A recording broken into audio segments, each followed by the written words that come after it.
കുറഞ്ഞ സമയത്തിൽ കുറഞ്ഞ ചെലവിൽ അതാണ് SSLV D3. ഇസ്രോ നിർമ്മിച്ച SSLV വിക്ഷേപണം വിജയം. EOS-08 ബഹിരാകാശത്ത് എത്തിച്ചു. 3 ഘട്ടവും വിജയമെന്ന് ISRO. രാവിലെ 9:17 ശ്രീഹരിക്കോട്ടിലെ 1-ാം നമ്പർ ലോഞ്ച് പാഡിൽ നിന്നായിരുന്നു വിക്ഷേപണം. വിക്ഷേപണത്തിന്റെ 3 ഘട്ടവും വിജയകരമായിരുന്നുവെന്ന് ISRO അറിയിച്ചു. ഒരു വർഷം പ്രവർത്തന കാലാവധിയുള്ള EOS-08 മൈക്രോസാറ്റ് IMS-1 ബസിൽ നിർമ്മിച്ച 3 നിരീക്ഷണ ഉപഗ്രഹങ്ങളാണ് വഹിക്കുന്നത്. Electro optical infrared payload, global navigation satellite system, reflectometric payload എന്നിവയാണിത്.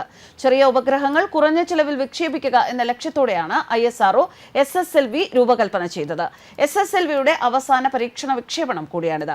2002-ലാണ് SSLVയുടെ ആദ്യ വിക്ഷേപണം നടന്നത്. ഇത് പരാജയമായിരുന്നു. പിന്നീട് കഴിഞ്ഞ വർഷം ഫെബ്രുവരിയിൽ നടത്തിയ വിക്ഷേപണം വിജയമായിരുന്നു. പരിസ്ഥിതി നിരീക്ഷണം, പ്രകൃതി ദുരന്തങ്ങൾ തുടങ്ങിയവയുമായി ബന്ധപ്പെട്ട വിവരങ്ങൾ ഉപഗ്രഹം പങ്കുവയ്ക്കും. 3-ാം വിക്ഷേപണത്തിൽ ഭൗമ ഉപഗ്രഹത്തെ ഭൂമിയിൽ നിന്ന് 475 കിലോമീറ്റർ ഉയരമുള്ള ഭ്രമണപഥത്തിലാണ് എത്തിച്ചത്. ഒരു വർഷം പ്രവർത്തന കാലാവധിയുള്ള EOS-08 ചെറു ഉപഗ്രഹത്തിൽ 3 നിരീക്ഷണ ഉപകരണങ്ങളാണ് ഉണ്ടാവുക. 175.5 കിലോഗ്രാമാണ് ഭാരം.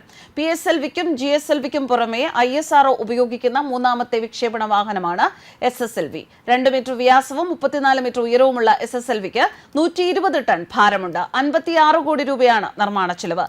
നിർമ്മാണ സമയവും വിക്ഷേപണ ചെലവും വളരെ കുറവാണ് എന്നതാണ് വാണിജ്യ ആവശ്യത്തിന് ഉപയോഗിക്കാവുന്ന SSLVയുടെ സവിശേഷത. ഇൻഫ്രാറെഡ് ചിത്രങ്ങൾ എടുക്കാൻ കഴിവുള്ള ചെറിയ ഉപഗ്രഹമായ EOS-08 ISRO ഏറ്റവും കുഞ്ഞൻ വിക്ഷേപണ വാഹനം SSLV D3 ഉപയോഗിച്ചാണ് ഭ്രമണപഥത്തിൽ എത്തിച്ചത്. ഏകദേശം 13 മിനിറ്റ് സമയം കൊണ്ട് വിക്ഷേപണം പൂർത്തിയായി. കാലാവസ്ഥ നിരീക്ഷണത്തിനും ദുരന്ത നിവാരണത്തിനും EOS-08 വിവരങ്ങൾ നൽകാൻ സാധിക്കും. പകൽ രാത്രി വ്യത്യാസമില്ലാതെ EOS-08 പകർത്തുന്ന ഇൻഫ്രാറെഡ് ചിത്രങ്ങൾ ഭൗമ നിരീക്ഷണത്തിന് ഏറെ സഹായകമാകുമെന്ന് കണക്കാക്കപ്പെടുന്നു. ഒരു വർഷത്തെ ദൗത്യ കാലാവധിയാണ് ഈ ഉപഗ്രഹത്തിന് നിശ്ചയിച്ചിട്ടുള്ളത്. SR-0 എന്ന ഡെമോസാറ്റിനെയും റോക്കറ്റ് ഭ്രമണപഥത്തിൽ എത്തിച്ചിട്ടുണ്ട്. SSLV എന്ന ഇസ്രോയുടെ ഏറ്റവും ചെറിയ വിക്ഷേപണ വാഹനത്തിന്റെ 3-ാമത്തെ പരീക്ഷണ വിക്ഷേപണമായിരുന്നു ഇത്.